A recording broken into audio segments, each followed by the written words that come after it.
Bonjour à toutes et à tous. Pour cette nouvelle chronique éco, j'ai choisi de vous parler de la guerre commerciale qui se joue sous nos yeux, mais qui n'aura finalement peut-être pas lieu. Après avoir annoncé une avalanche de droits de douane à l'encontre d'une bonne partie des produits fabriqués à l'étranger et importés dans son pays, le président des États-Unis a opéré quelques jours plus tard une série de volte-face. Et la dernière en date, c'était sur la Chine. En marge d'une cérémonie à la Maison-Blanche, Trump a admis le 22 avril que le taux de 145% de droits de douane, qu'il a pourtant lui-même imposé à Pékin, était trop élevé. Depuis un mois, les États-Unis taxent aussi nos exportations, initialement à 20%, puis ramenées à 10% pour 3 mois, dans ce qui s'apparente à une sorte de trêve. L'objectif ? Négocier un nouvel accord commercial. Mais certains secteurs, comme l'acier ou l'automobile, restent dans le viseur. Face à ce qui est vécu comme des attaques, la France et l'Union européenne cherchent la bonne riposte. En somme, la réponse idoine aux nouveaux droits de douane. La CFTC était reçue à Bercy il y a 2 semaines sur ce sujet. Elle y a défendu une idée claire. Pas de taxes tous azimuts sur les produits américains, ça risquerait d'enflammer l'inflation des deux côtés de l'Atlantique. L'enjeu, c'est de faire en sorte que ça ne soit pas le pouvoir d'achat des Français qui trinque.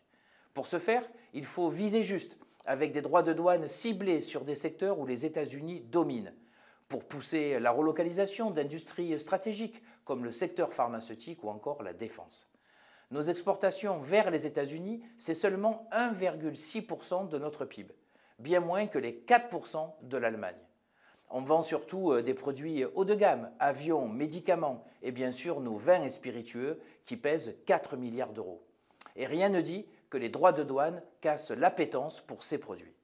Cela dit, ces taxes américaines pourraient se retourner contre eux. En augmentant les prix, ils risquent de booster l'inflation et de flirter avec la récession.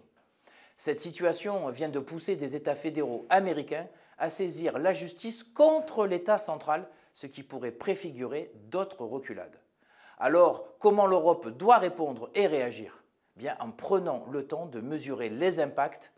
L'Europe a du poids, 450 millions de consommateurs et un marché que les entreprises américaines ne veulent pas ignorer. Un marché qui a la bonne taille critique et qui est capable d'absorber les productions européennes. L'Europe doit, je le pense, changer ses règles sur les marchés publics en favorisant les entreprises européennes qui répondent aux appels d'offres. Par ailleurs, si nos relations avec les USA se grippent, pourquoi ne pas renforcer nos liens avec le Japon, l'Inde ou l'Amérique du Sud ? J'ai déjà évoqué ici l'accord avec le Mercosur qui pourrait ouvrir de nouveaux horizons, à condition bien sûr qu'il protège nos agriculteurs. Cette crise, c'est un risque, mais ça peut être aussi une opportunité. La mondialisation naïve, c'est fini. En ciblant nos efforts, on peut réindustrialiser, relocaliser et gagner en autonomie dans des secteurs clés comme la santé. Bref, plutôt qu'un protectionnisme aveugle ou un capitalisme débridé, optons pour une mondialisation rééquilibrée qui redonne à la France et à l'Europe la maîtrise de ses choix.